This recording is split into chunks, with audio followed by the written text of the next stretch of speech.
Ya. Assalamualaikum warahmatullahi wabarakatuh. Salam sejahtera bagi kita semuanya. Salam olahraga. Saya. Salam olahraga. Saya. Salam olahraga. Saya. Alhamdulillah. Izin berdiri, Bapak Ibu sambil lepas masker. Karena ada ambilian sedikit saya jadi nyopir dari Solo ke Semarang, kemarin dari Jakarta ke Semarang ke Solo sendiri juga, karena mengurusi masalah LPG Asia Paragim.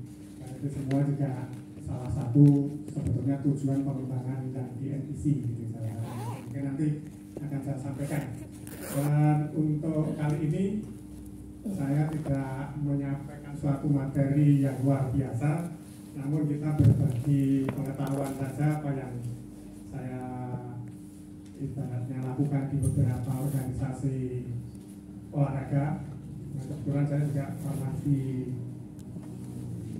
KBSI pusat di Cipayung juga, jadi pengembangannya seperti apa. Intinya bahwa baik itu di PB, di KONI saya juga pernah di KONI pusat, kemudian di KONI daerah kemarin baru selesai di Jawa Tengah, kemudian kalau di NPC memang lama sekali gitu. Dan untuk pengembangan intinya bahwa di NPC itu kita nanti sebetulnya adalah bagaimana menciptakan atlet berprestasi. Intinya semacam itu, ada beberapa hal yang untuk menciptakan atlet berprestasi itu harus ada dukungan faktor-faktor berbagai macam. Kemudian bagaimana nanti sebetulnya pengembangan NPC khususnya di Jawa Tengah. Karena ini rakerda NPC, maka ini saya arahkan bagaimana sebetulnya pengembangan organisasi NPC khususnya di Jawa Tengah. Lanjut. Nah, sebelum kita ke arah sana, tentu saja kalau di organisasi semua, baik itu organisasi yang kecil di rumah tangga dan sebagainya, itu kan biasanya tetap ada visi misi nih. Jadi kalau keluarga itu kan biasanya kalau baru nikah saja langsung moga-moga menjadi keluarga yang sakinah mawaddah warahmah gitu ya. Nah, kira-kira yang sakinah mawaddah warahmah itu yang seperti apa? Itu apakah calon temannya tahu apa tidak? Nah, kalau tidak tahu bagaimana kita doakan supaya sakinah mawaddah warahmah, atau nanti bagaimana menuju ke sana? Nah, saya itu harusnya kalau nanti di NPC juga kita harus tahu NPC ini satunya membina apa. Makanya salah satunya tentu kita melihat kalau di NPC pusat itu ada adik anggaran dasarnya itu di Mukadimah itu bahwa National Paralympic Committee sebagai wadah yang bertanggung jawab sepenuhnya untuk menghimpun, membina, melatih, membentuk atlet olahraga disabilitas yang berkualitas, bertaraf internasional, serta mengkoordinasikan setiap kegiatan olahraga disabilitas baik di daerah, nasional, dan internasional. Itu di NPC pusat. Dan nanti di NPC Jawa Tengah apa?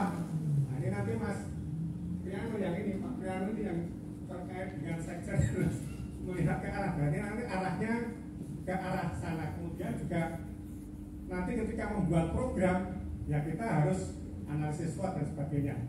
Nah, sebelum ke sana, mungkin saya perlu saya tanyakan, karena kita di olahraga biasanya kalau berhasil dapat hadiah. Nanti siapa yang bisa menjawab, saya kasih hadiah. Kita santai-santai.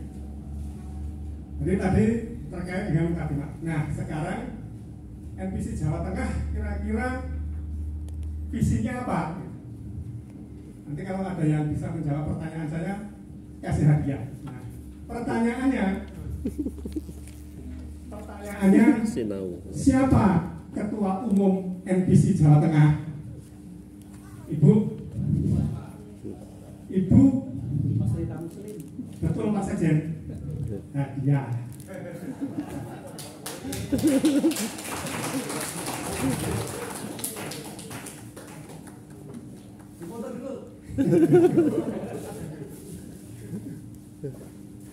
Jadi memang paling tidak anggotanya harus tahu dong. Karena mungkin di masa pandemi ini ada cerita lucu. Nah kemarin itu pas masa pandemi ini mahasiswa kami itu wisuda.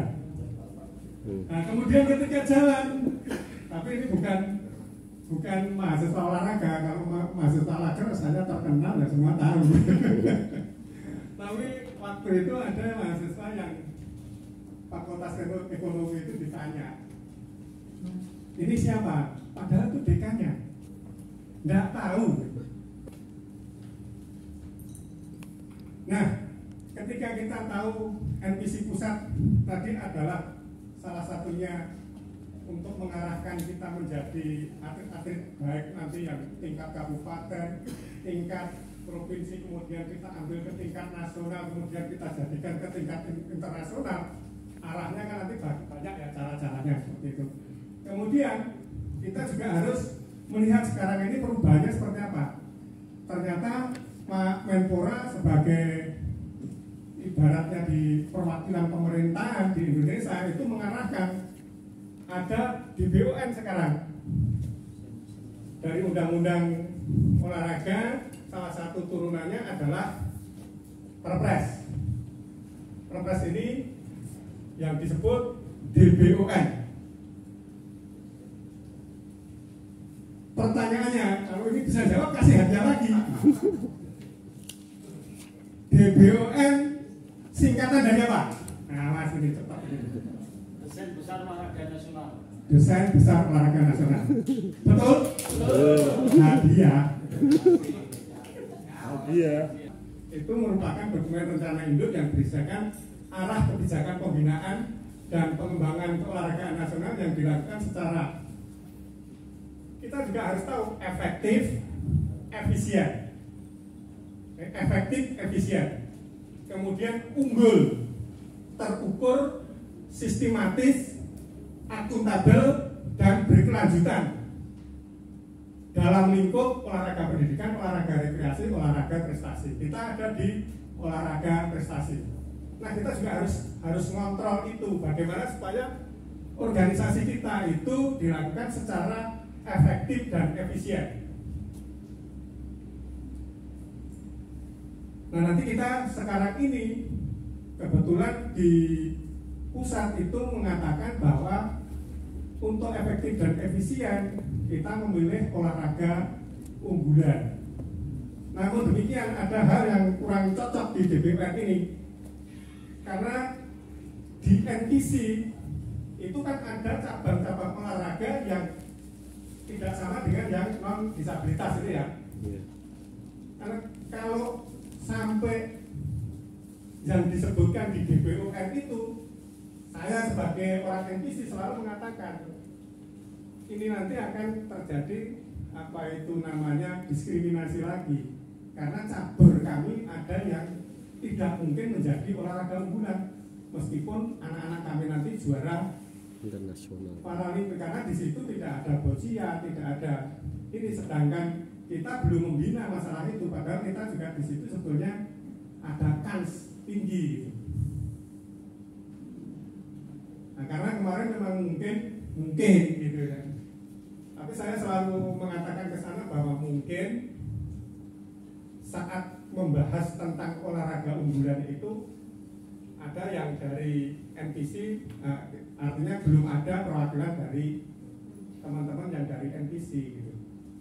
Jadi long ball, goalball, long ball kemarin kita Asia aja langsung baru ikut pertama kali langsung dapat 5 medali emas. Itu kan kalau tidak masuk itu kan kasihan, karena ketika ini menjadi olahraga unggulan, efektif efisiennya tadi berimbas ke sana gitu. Karena kan nanti kan ada klausul gitu ya untuk mengusulkan atlet yang masuk elit Asia itu kan honornya berbeda dengan atlet yang baru masuk dan sebagainya yang non unggulan seperti itu. Nah ini yang harus kita pikirkan, tidak hanya ya nanti besok dirubah lagi, nggak bisa. Kalau ini sudah menjadi aturan itu kan berlaku menyeluruh, berlaku umum itu. Nah itu yang kemarin sebelum digedok itu kami selalu mengatakan ada sesuatu yang harus dirubah khususnya untuk teman-teman yang ada di Para. Lanjut. Nah setelah saya sarikan di DBOR itu ternyata bahwa tugas induk organisasi olahraga yang prestasi itu ada 10 itu kira-kira. Pengembangan bakat calon atlet berprestasi itu di pasal 5 ayat 1. Nanti nggak usah dipoto, nggak usah diri, minta aja ke sana nanti ini. Jadikan satu nanti dikasih gitu. Kemudian ada seleksi calon atlet dan calon pelatih. Ini nanti yang di MPC Jawa Tengah tentunya yang seperti ini kan bisa kalau persiapan peparnas dan sebagainya itu harus melihat apa yang disampaikan ke DBON ini. Ini nanti kalau semua yang kita lakukan sudah ada arahnya ini ya kita sudah mengikuti tadi efektif, efisien, terukur. Nah nanti terukur bagaimana? Bakat calon atlet berprestasi itu ukurannya seperti apa? Seleksi calon atlet dan pelatih dan ini nanti ada kriterianya seperti apa? Nah, itu dibuat. Nah tentu saja nanti terkait dengan ini ya para pengurus yang ada di kepengurusan NPC ini sesuai dengan tupoksinya membuat aturan-aturan ini. Itu pengembangannya seperti ini. Kalau sekarang belum ada ya buatkan. Kalau sudah ada ya kita upgrade. Apakah apa itu indikator-indikator tadi untuk ukuran tadi sudah ibaratnya valid gitu. Nah karena kan kita juga sebetulnya sudah lama membina itu. Tapi kemarin hasil PON dan Peparnas kita kan juga, kalau Peparnas saya lihat kemarin sudah masih on the track, tapi PON kita kemarin agak turun gitu. Ada yang bisa jawab? PON dapat berapa mas?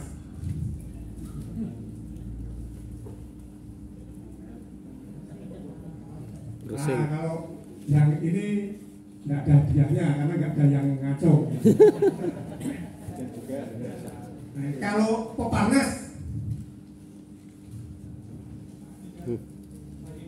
ranking 3, tapi berapa medali emas, berapa perak, berapa perunggu.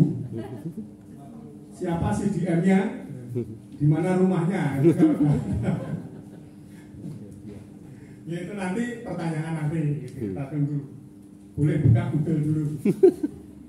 Kemudian yang keempat membuat pedoman tata cara seleksi dan sebagainya. Itu salah satunya. Degradasi, penerapan iptek, penyusunan dan sebagainya, bla bla bla itu memang harus dikembangkan mengarah ke arah itu. Nah sekarang ini di era 4.0 kita harus digitalisasi. Kalau perlu kita buatkan untuk bisa diakses akuntabelnya itu. Nah dulu kan ada salah satu apa itu namanya pimpinan daerah kita kan ada yang sudah melaksanakan itu, semuanya serba dipaparkan by digital gitu ya. Dulu kan sempat ada angin segar seperti itu, tapi sekarang apakah masih terus berlanjut? Nah itu sebetulnya kalau itu berani semacam itu, misalnya di NPC juga berani semacam itu, semuanya bisa diakses, otomatis juga pengembangan organisasi ini ya menjadi bagus, mau diakreditasi apapun siap gitu. Karena semua apa itu informasi akses terhadap ke masyarakat dan sebagainya itu bagus. Nah itu salah satu tujuan untuk pengembangan organisasi. Kan biasanya organisasi itu kan untuk kualifikasi kan tandanya apa? Kalau saya betul-betul terbaik akreditasi. Saya di FKOR kemarin Fakultas Keolahragaan baru 2018 lahir, tepatnya tanggal 13 Agustus 2018. Salah satu kami hanya ada 4 prodi. Nah, dari 4 prodi ini agar tadi kualifikasi yang fakultas kami baik, salah satunya bukti fisiknya apa untuk melihat bahwa organisasi saya baik, ya kita akreditasikan. Dan hasilnya kita 3 prodi akreditasi A yang baru muncul itu kita langsung mendapatkan B, dan ini mau persiapan reakreditasi. Kebetulan penjaminan mutunya Pak Umar. Nah ini nanti Pak Umar bisa saja diminta oleh Mas Triano untuk memajukan atau mungkin organisasi NPC ini diajukan aja. Sayangnya sekarang besar sudah puput gitu. Nggak tahu ini sekarang lankornya belum ada gitu. Nah nanti biasanya semua organisasi akan diarahkan ke sana. Dan apakah organisasi itu nanti pasti pemerintah nanti akan mengarahkan ke sana. Kalau organisasi itu dengan akreditasi yang bagus, tentu ajuan anggaran-anggaran yang diajukan biasanya akan disetujui.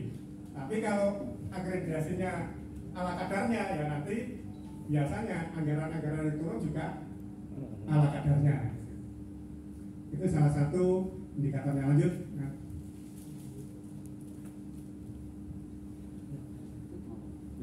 Nah, salah satu indikator pengembangan karena kita itu di NPC Jawa Tengah itu sebetulnya mengarahkan untuk indikator. Oh ternyata atlet-atlet kami berprestasi, ya salah satunya untuk nasional ada di Peparnas. Nah, ini hasil Peparnas kemarin. Ada yang belum tahu? Beda. Mas Pri, kemarin hasil kita 89. Nah ini kok yang dicatat di webnya Peparnas 88.571. Ini Bu Ketum ini yang bisa jawab gitu. Kita dapat 88 atau 89 Bu? Wah 89, berarti saya yang salah ini berarti. Wah ini nggak patut untuk dipercaya ini. Salah ketik. Tidak patut dipercaya ini. Berarti salah ini informasinya, tapi gambarnya itu juga punyanya kontingen Jawa Tengah gitu. Tapi yang bikin saya Bu, jangan nyalahkan yang lain ya Bu ya. Nanti saya yang aja yang dimarahin, tapi di Solo aja Bu gitu. Oke lanjut. Nah, dari hasil Peparnas itu kemudian kita bisa melihat kemarin untuk sekarang ini misalnya saja untuk menyiapkan hal tersebut apa saja yang dilakukan. Kalau memang sudah on the track, pembinaannya sudah on the track dan sebagainya, ya tetap kita lanjutkan. Kalau yang kurang-kurang kemarin mungkin strategi apa yang perlu dilakukan, ya kita sedikit harus melakukan gitu. Karena sebagai contoh, salah satu mungkin yang belum dilaksanakan teman-teman di daerah adalah spot intelijen. Jadi kita itu sebetulnya harus tahu kondisi di daerah lain seperti apa. Saya di NPC pusat itu selalu ke teman-teman pelatih itu untuk mencatat kondisi pesaing kita seperti apa. Saya kemarin baru mendapat laporan salah satu contoh dengan lawan yang itu dia memang kelihatannya belum mengeluarkan ininya. Nah, ini nanti mungkin ada petugas kita yang nanti harus ngecek ke sana. Karena itu ancaman bagi kita. Kalau ancaman itu ancaman yang sportif sih tidak masalah. Nah, itu salah satunya. Salah satunya seperti itu. Lanjut. Nah, tantangan sekarang Bapak Ibu, ini hampir di semua organisasi keolahragaan itu salah satunya adalah masalah sekarang ini kan ekonomi, nilai sosial budaya yang menekan organisasi, kemudian politik. Ibaratnya pengambil kebijakan yang kadang senang di olahraga berarti di situ nanti akan maju, yang tidak senang olahraga berarti di situ nanti ya olahraganya akan ikut turun. Kemudian lemahnya dukungan infrastruktur, itu hampir semua semacam itu. Nah, dalam hal ini tentu kita bisa ibaratnya menyampaikan secara apa itu idealnya, misalnya saja infrastruktur gitu. Kadang-kadang kita juga melihat di tempat kita itu ada yang pembangunan olahraga, salah satu yang terkait dengan infrastruktur itu hitungannya tidak cocok dengan pengembangan olahraga prestasi. Contohnya seperti ini, infrastruktur kita misalnya stadion sepak bola. Stadion sepak bola itu kalau secara referensi ngitungnya luasnya berapa, kemudian orangnya yang ada di sekitar itu berapa, kemudian dikalikan ibaratnya meter perseginya. Tapi tidak melihat bahwa infrastruktur stadion yang standar gitu. Standar untuk latihan berbeda untuk standar untuk pertandingan. Karena kemarin kita baru saja disurvei terus-menerus oleh PUPR dalam rangka APG ini, kita menjadi ibaratnya menjadi fasih betul tentang hal itu gitu. Kemarin Pak Umar ini bolak-balik ke semua ibaratnya apa ya, mini stadion ya Pak Umar itu. Yang kemarin dibangun untuk sekarang ini kan persiapan U20 itu ya, ada pendukung, ada stadion yang dipakai ibaratnya sudah diperbaiki oleh pemerintah dan 5 itu. Tapi di situ sebetulnya perbaikan itu bukan untuk pertandingan, tapi untuk latihan, ibaratnya hanya ya ibaratnya untuk oper-operan, untuk giring-giring ini. Kalau untuk pertandingan ternyata harus ada pendukung yang lain gitu. Dan ternyata pengambil kebijakan itu tidak tahu bahwa pendukung itu hanya untuk latihan jika mau bertanding di stadion yang utama gitu. Nah, ngertinya kemarin itu sampai lama, kenapa nggak diputuskan? Karena sudah dibangun itu standar internasional. Iya, standar internasional, tapi untuk latihan, sedangkan yang akan kita pakai itu untuk pertandingan. Di pertandingan itu ada untuk misalnya setelah bertanding dan sebagainya itu harus ada tes doping, harus bermakanan, itu kan harus ada ini jarak antara tribun dan ini harus seberapa jarak ini, itu sudah ada ditentukan. Nah itu pengambil kebijakan nggak tahu, ngertinya kita punya lapangan sepak bola, rumputnya dibagusi, semua kamar mandinya dibagusi dan sebagainya, tapi itu hanya untuk latihan, jadi untuk pertandingan berbeda. Nah kemarin salah satunya seperti itu. Nah tantangan-tantangan ini memang harus kita sampaikan bersama, terutama khusus untuk yang di NPC ini adalah akses untuk disabilitas, ramah disabilitas itu yang sulit. Bahkan kemarin kita ke hotel-hotel itu juga akhirnya dapatnya di Papua kemarin itu juga masih belum standar gitu. Akhirnya kan baik apa ya, terus ya nggak standar sih sebetulnya, yang minimal saja agar bisa dipakai. Semua kamar mandi di hotel itu hanya dicopot apa itu pintunya terus diganti korden gitu. Semua kamar mandi yang ada di hotel yang ada kacanya, ketika terjadi ketika hari latihannya pertandingannya itu ini ya dicopot dulu kacanya itu, sehingga untuk teman-teman yang khususnya yang kursi roda itu bisa akses di sana. Itu salah satu yang kecil, tantangan-tantangan itu harus kita sampaikan. Selain juga bahwa perhitungan ketika kita misalnya saja kemarin itu saya sempat ditanya, kenapa kamu mengajukan anggaran yang hanya 3 bulan kok besar sekali, kok hampir sama dengan 6 bulan. Lebih enak yang 6 bulan, karena kalau 6 bulan itu jelas latihannya misalnya seminggu 7 kali, makanannya ini gitu. Dengan dituntut juara umum saya hanya waktu 3 bulan, otomatis di situ sebetulnya ada yang perlu lebih, latihannya harus 12 kali. Ketika latihan 12 kali, makanan dan asupannya itu kan harus lebih daripada yang seminggu 7 kali tadi, Pak. Dan itu lipat besar selain asupan-asupan yang nanti mendorong supaya terjadi overkompensasi dari latihan itu. Kalau itu 12 kali, tidurnya atletnya seperti apa? Kalau pakai yang ruang biasa yang untuk hanya 7 kali latihan itu nggak bisa. Ini harus nyaman.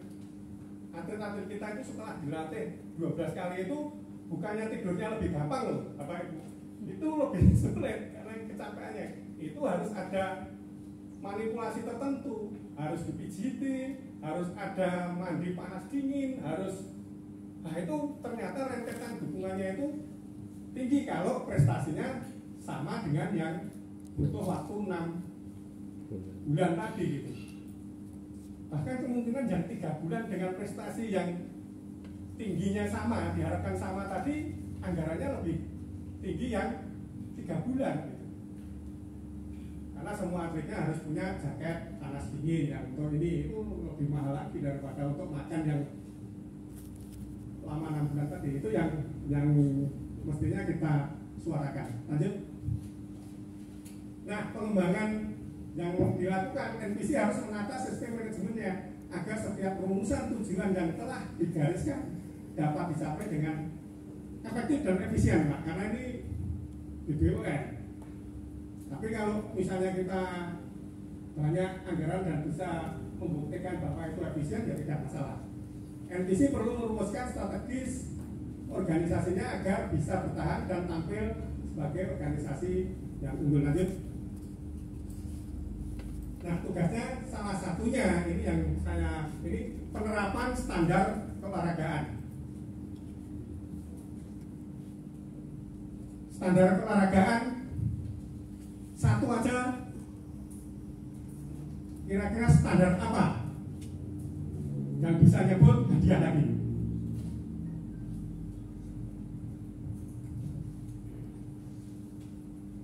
Standar apa? Tadi sudah saya sampaikan gitu.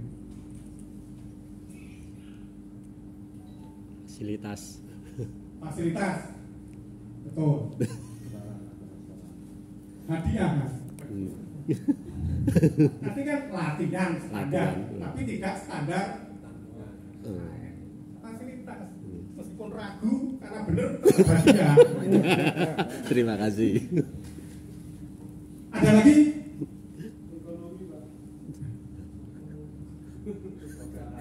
Ekonomi apa, Mas? Dana. Nah, kalau dana betul. Dapat lagi. Oh, datang dari Tokyo, jadi tidak bisa. Nanti tapi minta di Solo lebih banyak. Oke, jadi di sini ada standar fasilitas tadi, kemudian ada standar kompetisi, ada standar pelatihan, ada standar pelatih. Nah itu memang harus standar tadi yang pertama tadi gitu. Itu harus dibuat standar yang utama itu. Kemudian pemanfaatan iptek. Tadi Pak, kalau main seminggu, latihan seminggu 7 kali, latihan seminggu 12 kali, ternyata faktor pendukungnya juga itu salah satu adalah penerapan iptek. Kemudian meningkatkan manajemen pembinaan olahraga. Biasanya manajemennya ini misalnya ini nanti berkaitan dengan input, proses, output gitu.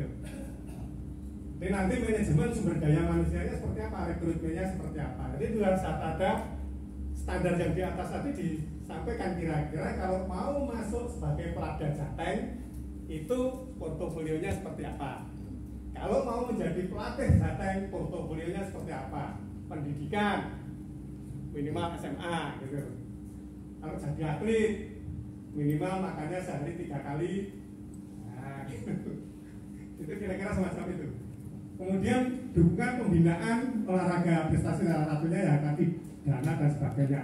Kemudian bagaimana mencapai prestasi tadi. Nah di sini salah satunya adalah mengirim ke kompetisi gitu. Itu harus ada. Gitu.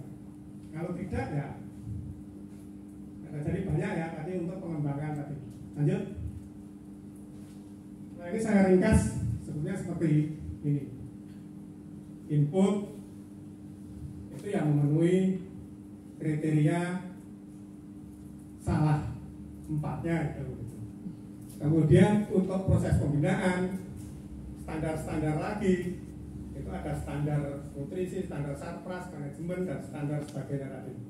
Kemudian untuk atlet berkualitas tentu ada penghargaan dan sebagainya. Kalau enggak ya nonsen.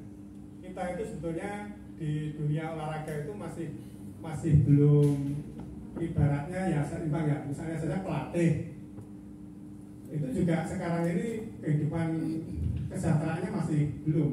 Atlet kita pun yang kemarin sempat kepara dan sebagainya itu pun sebetulnya kalau dihitung secara sains itu juga masih tidak sebaik saya sebagai pegawai negeri gitu. Kalau saya pegawai negeri kan berapa panjang saya digaji gitu. Kalau atlet itu kan berapa? Paling hanya 4 tahun. Dan kenyataannya kemarin itu anak-anak kami yang badminton yang mau berangkat ke Tokyo, mau berangkat itu masih, Pak, adik saya belum bayar UKT. Pak, ini nyonya saya belum saya tinggali. Artinya sebetulnya mereka kan tahunya kita bahwa kemarin waktu di Asia 2018 itu mereka sudah dapat 1,5 miliar, 2,5 miliar. Tapi ketika misalnya Ratri aja yang kemarin waktu 2018 itu dapat hampir 5 miliar untuk beli rumah, misalnya 2 miliar untuk beli mobil, kemudian untuk hidup dari 18 sampai ke 21 ternyata habis, Pak. Nah, padahal dia juga sebagai tulang punggung keluarganya. Jadi rasanya kan wah pasti kaya raya gitu. Tapi kan awalnya kan belum gitu. Kalau saya sebagai pegawai negeri awalnya memang masanya sulit, tapi lama-kelamaan terus saja dan setiap bulan ada ini ya selain nyambi-nyambi gitu. Nyambinya ya jualan apa itu padi gitu. Tapi berapa ton? Ini Mas Prianto ini jualan udang gitu ya. Tapi berapa ton gitu. Lanjut. Nah, ini mungkin sasaran pengembangan hampir sama tadi sudah saya sampaikan. Jadi kunci sukses dalam mencapai prestasi adalah pembinaan atlet jangka panjang. Ini rata-rata kalau untuk yang non disabilitas itu dari usia muda sampai berprestasi itu membutuhkan 10.000 jam atau 10 tahun. Dan olahraga itu tidak bisa langsung di instan gitu ya. 10.000 jam dalam 2 tahun dilatih. Tadi Pak, makanannya nggak cocok ininya mati malah orangnya. Karena pembinaan pelatih jangka panjang juga sama, pendekatan sport science kan. Lanjut. Nah, mungkin itu yang bisa saya sampaikan di sore hari ini. Barangkali nanti ada yang perlu disampaikan dan ditanggapi atau yang perlu ditanyakan, kita bisa berdiskusi. Nanti masih ada hadiah Pak. Tas ini banyak. Ini tasnya Doraemon. Jadi begitu saya ambil keluar lagi. Demikian saya kembalikan ke Mas Tio.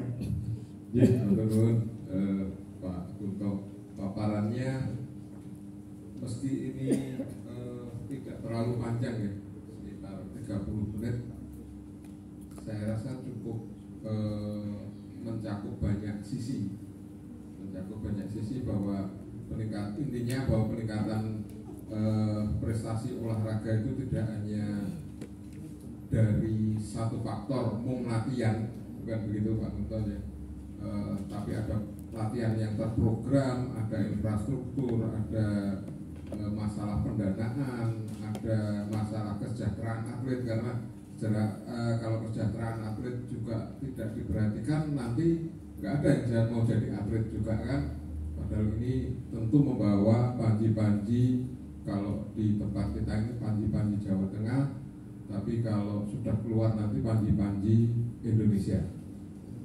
Demikian sesi paparan dan saya buka termin pertama barangkali untuk 3 orang penanya. Monggo. Monggo Pak.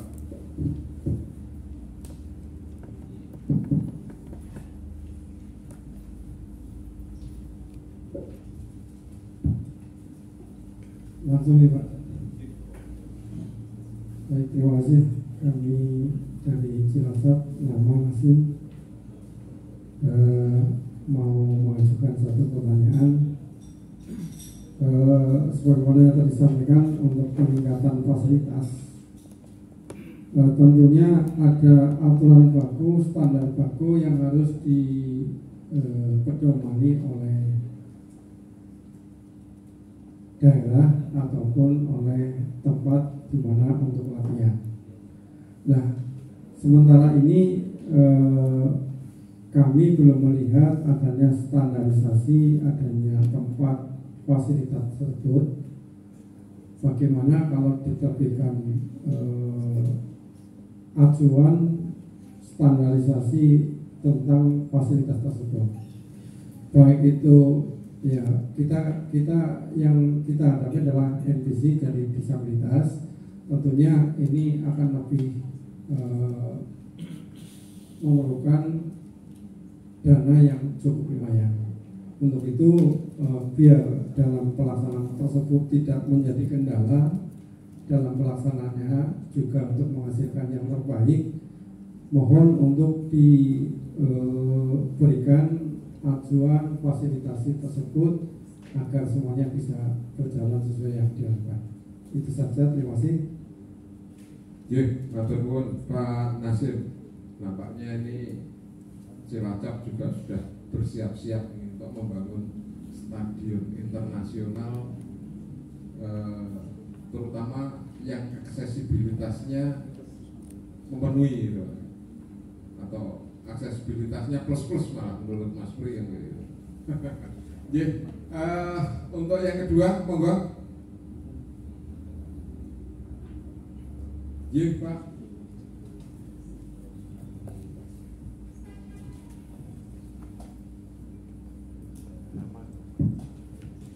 Terima kasih.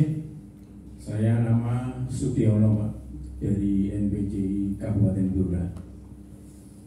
Saya merasa bangga dan senang apa yang disampaikan paparan tadi kaitannya dengan kesejahteraan atlet, yang mana saat ini pemerintah sudah luar biasa untuk memberikan support semangat bagi atlet-atlet yang berprestasi. Ini dampaknya luar biasa di daerah Pak. Karena di tempat saya ada salah satu atlet yang mendapat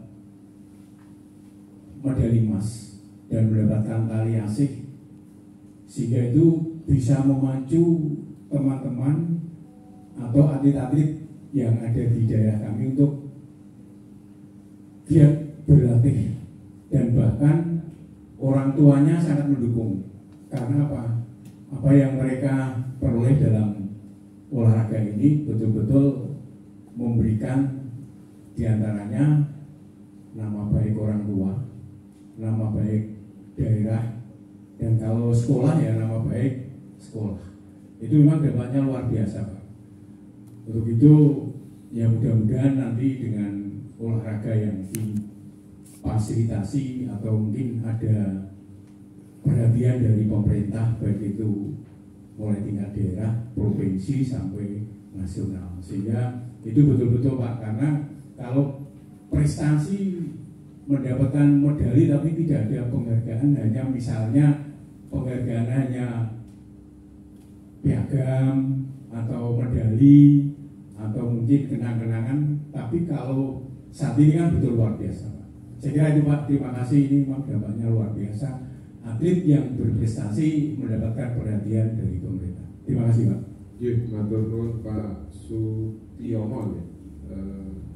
tidak ada pertanyaan Pak J. Ini tadi sepertinya lebih banyak ke harapan gitu. Iya, harapan. Kalau bisa nanti ditingkatkan Pak itu. Oh, iya. Ibu Ketua Umum ditingkatkan katanya. Siap, Ibu Ketua Umum sudah siap. Tepuk tangan. Kesempatan ketiga, monggo. Ini barangkali tidak hanya pengurus NPC, tapi ada dinas-dinas yang menaungi olahraga di kota kabupaten Jateng. Nah, barangkali ada pertanyaan karena NPCI di tingkat kota kabupaten dan dinas-dinas ini kan sebagai sebuah mitra yang sama-sama mengembangkan olahraga dalam konteks ini prestasi disabilitas. Monggo. Jim.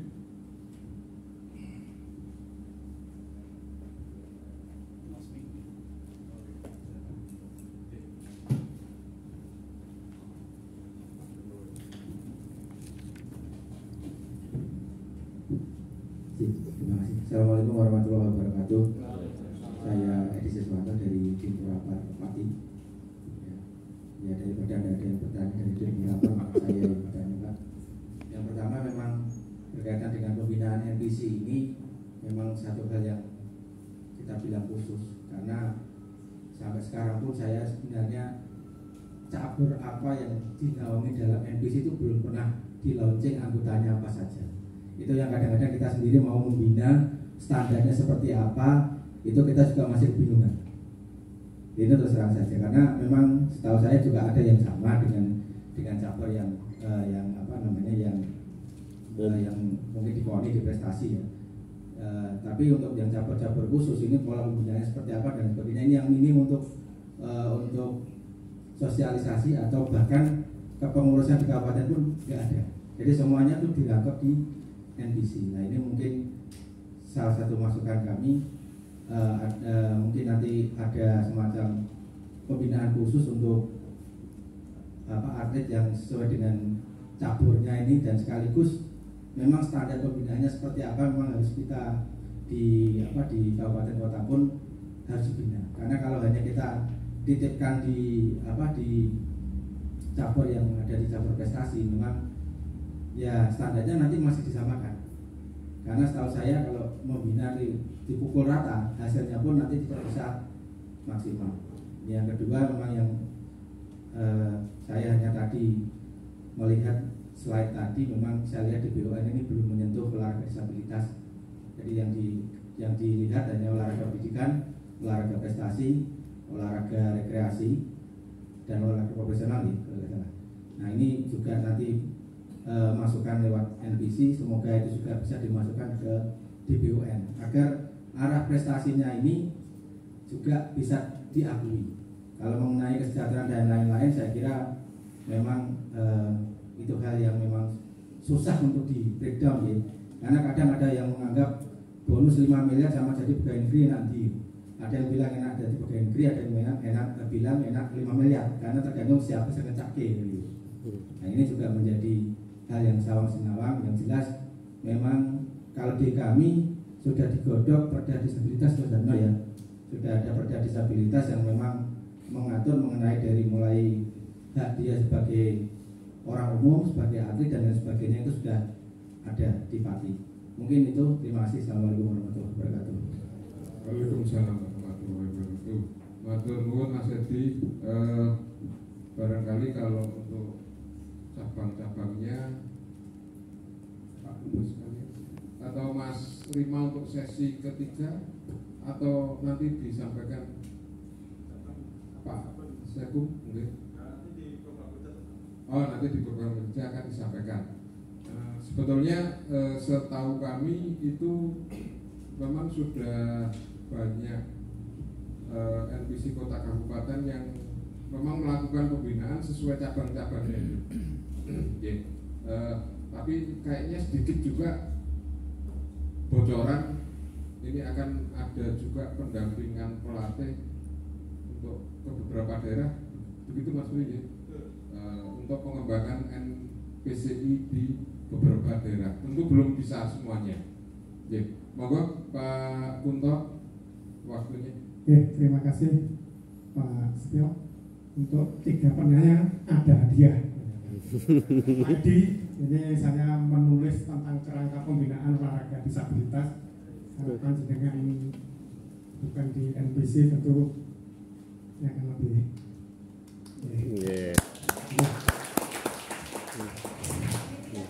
Ngiri Pak. Untuk karena bukunya hanya satu kebetulan Pak Nasir kan dapat topi juga karena bertanya. Apa? Agem Bruno mereka Pak. Agem Rambi Blatung ya. Jadi terus tadi yang disampaikan Pak Nasir tadi bahwa untuk fasilitas itu memang harus ada standarnya kalau kita bangun. Kalau seperti mungkin saya sampaikan, kenapa Jepang sekarang maju sekali? Karena sana itu ketika membina itu memang yang terakhir itu yang paling mutakhir. Tidak, misalnya di Tokyo paling mutakhir, tidak. Yang terakhir mereka bangun, karena sana memang yang bangunan-bangunan yang terkait dengan itu seperti PUPR bangun sekarang yang apa itu untuk kegiatan-kegiatan pertandingan. Jadi kalau untuk standar itu kita memang bergantung pada federasi internasionalnya. Jadi itunya harus berapa, ini per cabur memang berbeda. Jadi nanti terkait dengan hal itu memang kita harus selalu mengupdate tentang apa itu aturan yang ada di pertandingan di masing-masing federasi. Jadi misalnya nanti Cilacap mau bangun apa dan sebagainya itu memang harus melihat di federasi. Karena tahun ini pun dulu APG 2011 Solo itu masih bisa dipakai, rekornya tetap di sekarang Solo dan sekitarnya nggak ada yang bisa dipakai. Akhirnya besok APG itu dipindah ke Semarang, ke Jatidiri. Jatidiri pun itu masih belum standar FINA.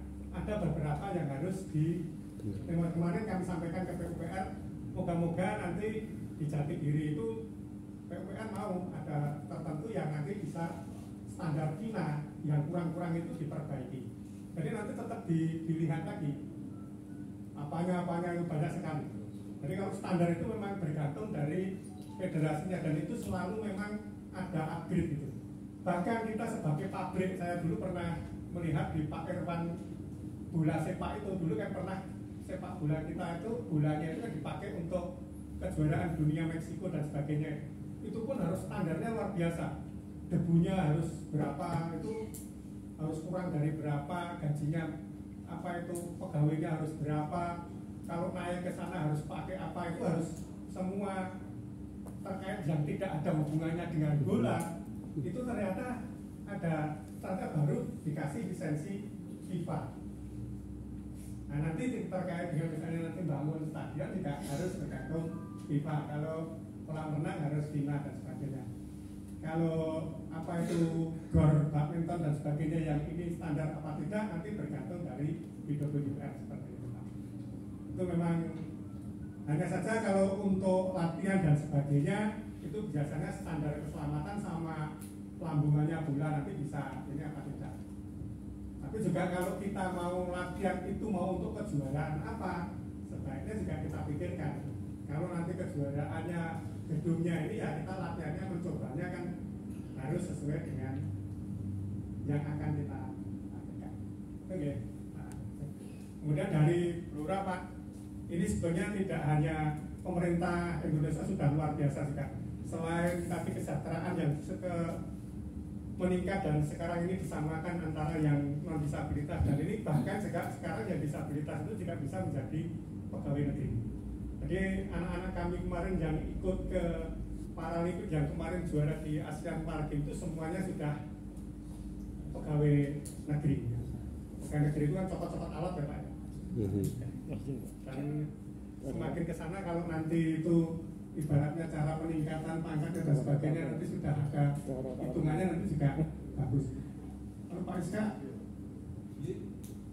kalau di Solo sudah banyak juga ya yang didirikan.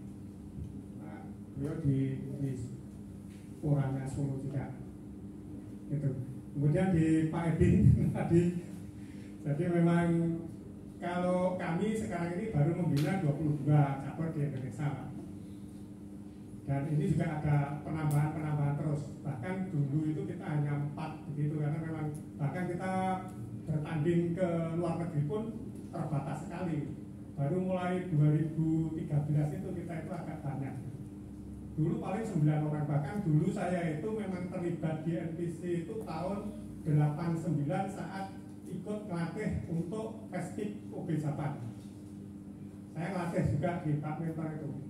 Dulu banyak atletnya yang ikut ke Japan itu, tapi saya untuk datang ke sana itu harus urunan dulu Pak. Dulu saya harus bayar sama pengurus dan lama itu 1989, saya itu masih mahasiswa akhir gitu. Melatihnya juga enggak seperti pelatih sekarang dapat banyak duit gitu. Dulu hanya 5.000 sebulan. Nah itu pun pelatihnya hanya 3, atlet saya 16, semua saya sparingi sendiri gitu.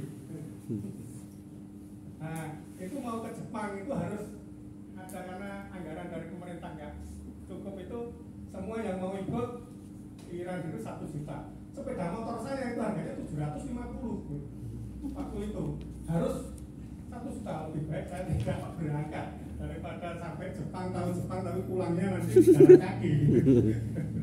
Itu dulu ya. Nah sekarang sudah luar biasa.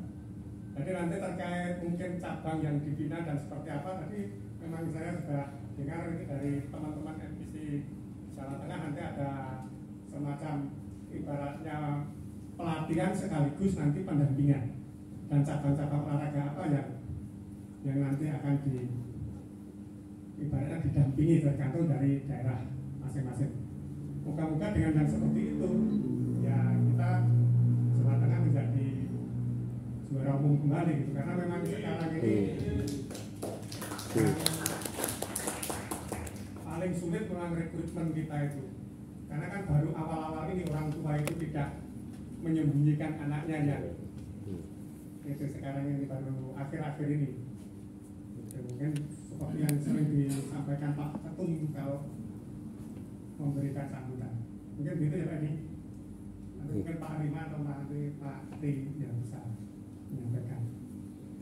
Kemudian Mas Yop. Matur nuwun Pak Duto. Sedikit tadi menambahi sedikit, Pak Ketua tadi menyebut APG digeser ke Semarang, itu informasi sampai saat ini hanya cabang renang, begitu ya. Jadi biar tidak bias. Sementara cabang-cabang yang lain tetap ada di Solo dan sekitarnya. Itu. Jadi hanya renang karena nampaknya PUPR belum bisa mengerjakan, mengingat waktunya sangat sempit. Begitu, biar enggak salah ayah. Barangkali masih ada pertanyaan yang lain. Ini sesi ini karena waktu agak singkat gitu kan, kita susutkan jadi 2 penanya gitu. Monggo. Terima kasih. Assalamualaikum warahmatullahi wabarakatuh. Bapak-bapak sekalian yang saya hormati, perkenalkan saya Ganis dari NPC Kabupaten Kendal. Bapak-bapak yang saya hormati, materi pada sore hari ini memang menarik kaitannya dengan fasilitasi. Ini merupakan satu upaya untuk menampilkan atlet-atlet yang profesional. Namun kami Bapak menjauh, kami di daerah sedikit seringkali berbenturan ketika membahas fasilitasi. Mungkin Bapak-bapak tahu dari NPC daerah seringkali tidak mendapat sentuhan dari pemerintah daerah. Kalaupun ada, itu hanya sebatas. Kalau kita membahas fasilitasi, terkadang kita ngeri sendiri Pak.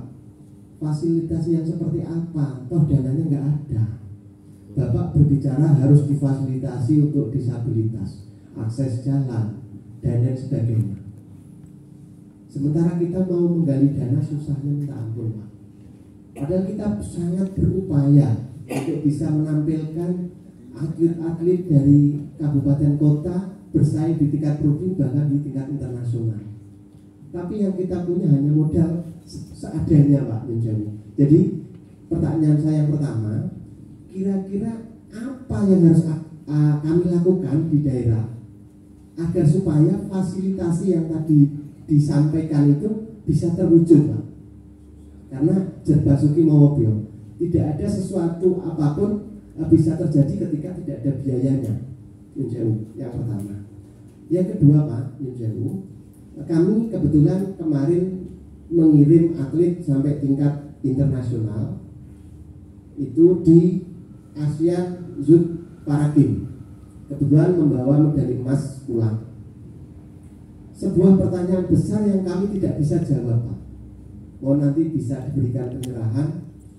Keluarga atlet menanyakan, biasanya kalau sudah membawa pulang medali emas di tingkat nasional saja, ada reward spesial yaitu menjadi PNS.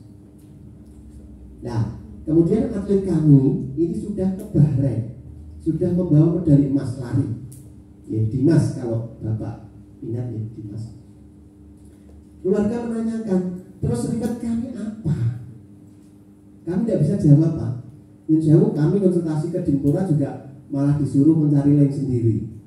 Nah, ini sama-sama nggak tahu. Barangkali Yunjawu dalam media yang seperti ini bisa memberikan gambaran apa yang harus kami lakukan supaya si atlet ini benar-benar bersemangat untuk menjaga prestasinya. Terima kasih. Assalamualaikum warahmatullahi wabarakatuh.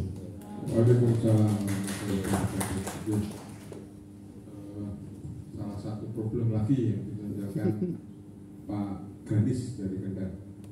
Berikutnya tadi saya lihat Mas Rimulyo ngacung kayaknya, betul ya? Mulet. Monggo. Terima kasih untuk waktu yang untuk yang diberikan kepada kita, kepada saya.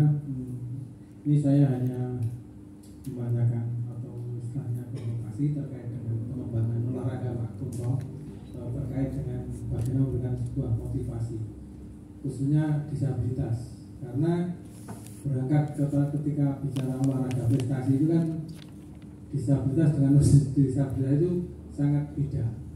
Yang jelas kalau disabilitas itu berangkat dari hal-hal yang tidak pernah punya hobi atau tidak pernah punya minat dengan segala keterbatasan dan persoalan.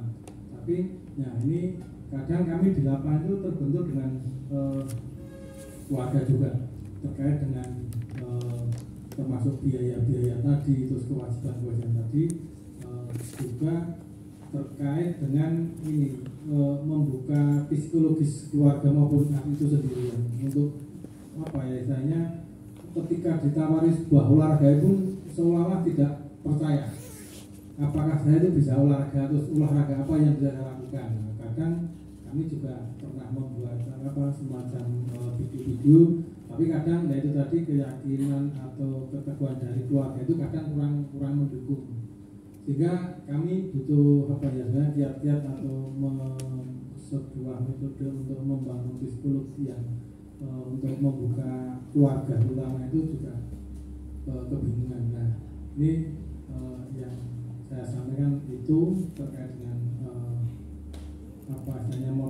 motivasi pada para atlet, calon atlet, dan juga bagaimana strateginya untuk membuat istilahnya memunculkan atau mendorong keluarga bisa keluar misalnya keluar tanpa paksaan. Artinya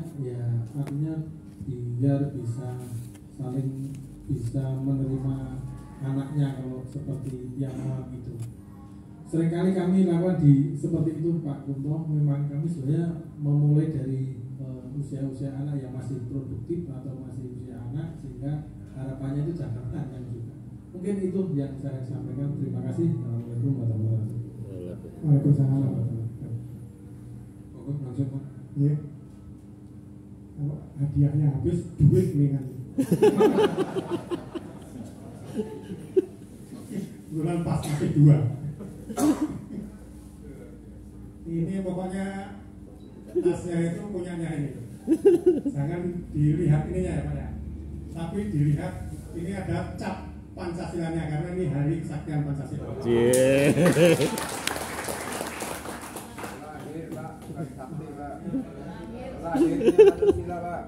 Gimana? Lahir Pancasila, Pak.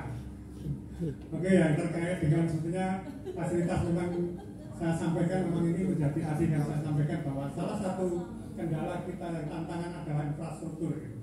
Nah, ada kiat-kiat tertentu yang bisa kita laksanakan, Pak. Salah satu yang ada di Undang-Undang Olahraga.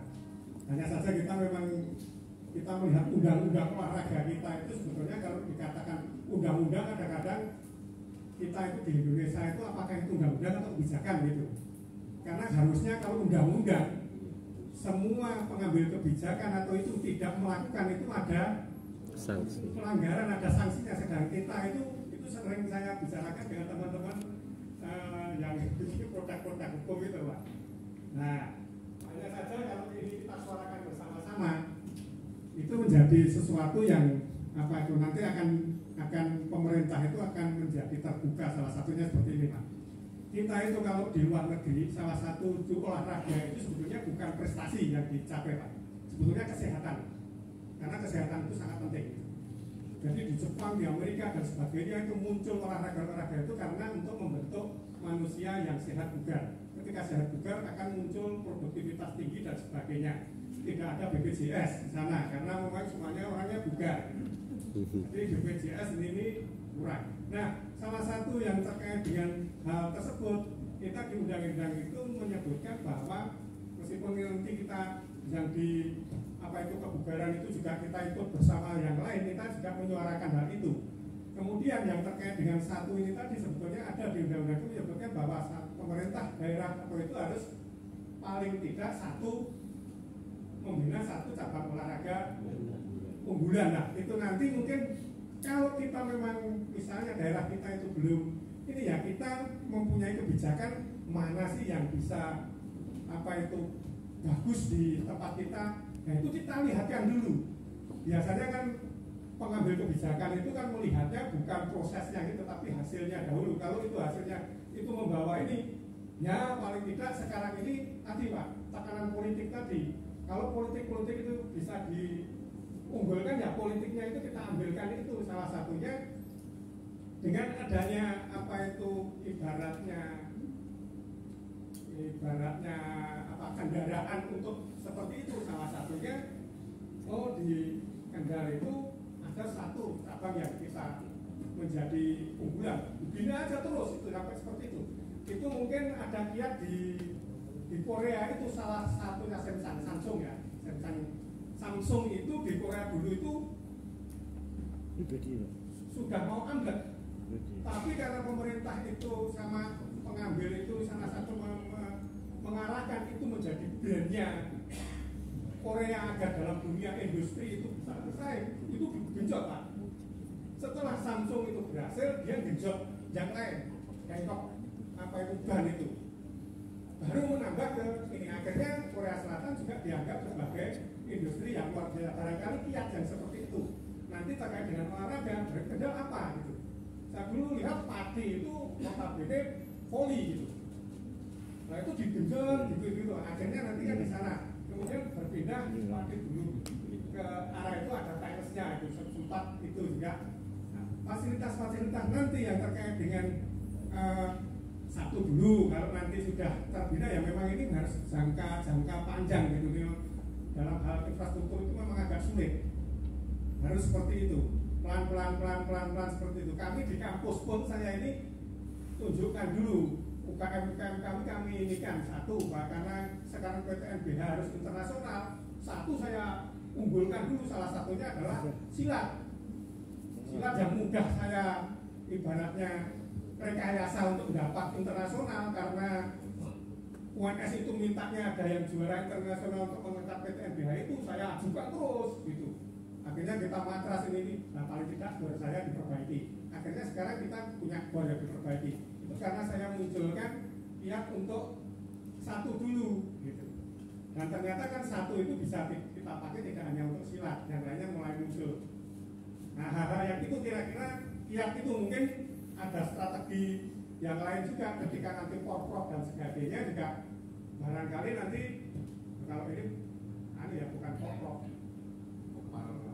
terpaprov. Nah itu nanti pas itu nanti mungkin Kendal duluan ini Bu. Yang nanti dibangunkan asas yang terkait dengan tersebut begitu. Nah, tadi yang dari Mas Sri tadi. Nah, motivasi ya. Motivasi tentu saja kita sekarang ini memang informasi dan sebagainya itu masih sangat terbatas. Bahkan idea saja informasi tentang ini belum, bahkan jangan hanya itu, bahkan gitu, pemerintah daerah itu banyak yang tidak tahu NPC Pak. Jadi kemarin itu kita audiensi sama apa itu Departemen Dalam Negeri, bahkan Pak Menterinya nggak tahu Pak. Mohon maaf, sampai di Papua itu, aduh ternyata tahunya itu KONI Pak, NPC itu nggak tahu gitu. Akhirnya kebijakan ketika ini ke daerah tidak tahu bahwa KONI dan NPC itu sudah berdiri sendiri, bahkan ada KONI gitu. Sekarang KONI. Nah itu, baru mungkin ini, baru kemarin setelah dalam hal itu ada 17 provinsi yang tidak ngirim Pak, waktu mau ke Papua itu baru kita intervensi dari pusat itu, audiensi sama Departemen Dalam Negeri. Itu informasi itu adanya. Untuk sementara ini mungkin informasi yang terkait dengan teman-teman disabilitas yang mulai sejahtera bisa ini, bahkan kalau untuk yang tadi terkait kesejahteraan, kami apapun yang terjadi, saya ini juga ikut mencoba untuk kesejahteraan di teman-teman disabilitas. Saya itu berani mengambil kebijakan menerima apa itu atlet yang kemarin juara Peparnas dan sebagainya itu gratis masuk ke UNS. Sampai S1-nya gratis. Apa itu? Perak itu sampai Pak Rektor gitu. Perak itu S1, S2-nya UKT gratis, emas perunggu, emas S1, S2, S3 UKT gratis. Jadi itu hal-hal yang seperti itu yang kita sampaikan informasi-informasi tersebut. Kalau yang apa itu ibaratnya di Paralimpik kemarin yang dapat medali bebas, tapi kebetulan kemarin anak-anak yang dapat medali itu sudah di perguruan tinggi yang lain. Jadi ketika mau masuk ke UNS perguruan tinggi yang lain nggak boleh. Anak-anaknya pengen masuk UNS. Tapi kami harus tahu ini ya, jangan-jangan nanti dikira saya menjarah gitu, seperti itu. Itu mungkin itu yang bisa saya sampaikan. Kebetulan juga ini tadi Doraemonnya menyampaikan bahwa kelasnya sudah kosong gitu. Tidak ada nih, kalau ada lagi ya duit ini. Terima kasih Mas Tau.